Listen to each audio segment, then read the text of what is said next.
Top 10 football players who bought a club. What happens when football legends stop playing and start owning? From Champions League winners to World Cup icons, some of the biggest names in football have invested millions into buying football clubs. And trust me, some of these stories are shocking. Today, we're counting down the top 10 football players who bought a football club. Make sure you hit like, subscribe, and let's jump straight in. Number 10. Didier Drogba. Didier Drogba host Chelsea legend Didier Drogba became part owner of American club Phoenix Rising FC back in 2017. The Ivorian striker didn't just invest money, he actually played for the club too.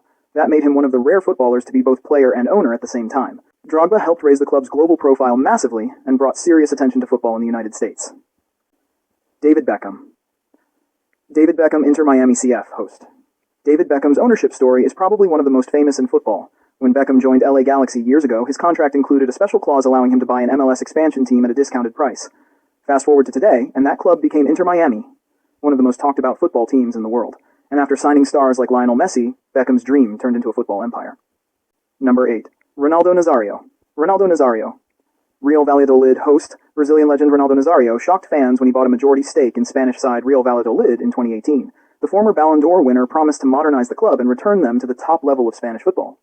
Later, Ronaldo also became owner of Brazilian giants Cruzeiro, curious about football business. Number 7. Gerard Piqué. Gerard Piqué, FC Andorra host. While still playing for Barcelona, Gerard Piqué bought FC Andorra through his company Cosmos Holding. At the time, the club was struggling in the lower divisions, but under Piqué's ownership, they climbed rapidly through the leagues and gained international attention. Not bad for a side many football fans had never even heard of before. Number 6. Andrés Iniesta. Spanish midfield magician Andrés Iniesta invested in Danish club Helsingør through a sports investment group.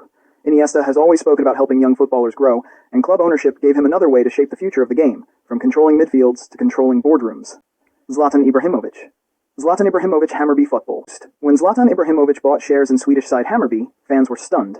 Why? Because Zlatan is closely associated with Malmö, Hammarby's rival. The move caused huge controversy in Sweden, with angry supporters even vandalizing his statue in Malmö. Classic Zlatan. Always dramatic. Number 4. Cesc Fabregas. Cesc Fabregas, Como 1907. After joining Italian club Como near the end of his playing career, Cesc Fabregas also became a shareholder in the club. And this wasn't just a symbolic move. Fabregas became deeply involved in the club's long-term project and football development, from Premier League winner to football executive. Number 3. Kylian Mbappé.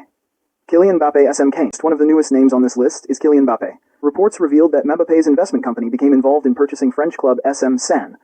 At such a young age, Mbappé is already planning for life beyond football and building influence in the sport from the top down.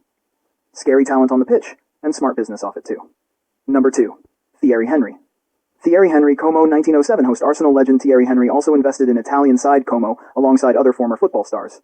The club has become one of the most ambitious projects in Italian football, attracting investors, celebrities, and major attention worldwide. And Henry's football knowledge could become a huge advantage for the club's future. Taking the number 1 spot is Sergio Ramos. This might be football's craziest full-circle moment. Reports from Spain claim Ramos is part of a huge investment deal to buy Sevilla FC, the same club where his football career started. The deal is reportedly worth up to $450 million. Think about that. A Sevilla Academy player, who became a Real Madrid legend, won the World Cup and Champions League titles, could now become the owner of his boyhood club. Fans are already divided, with some calling Ramos the perfect savior for Sevilla, while others worry about private investors taking over football. If this deal happens, Sergio Ramos could go from football legend to football owner. Thanks for watching. Don't forget to like, subscribe, and turn on notifications for more football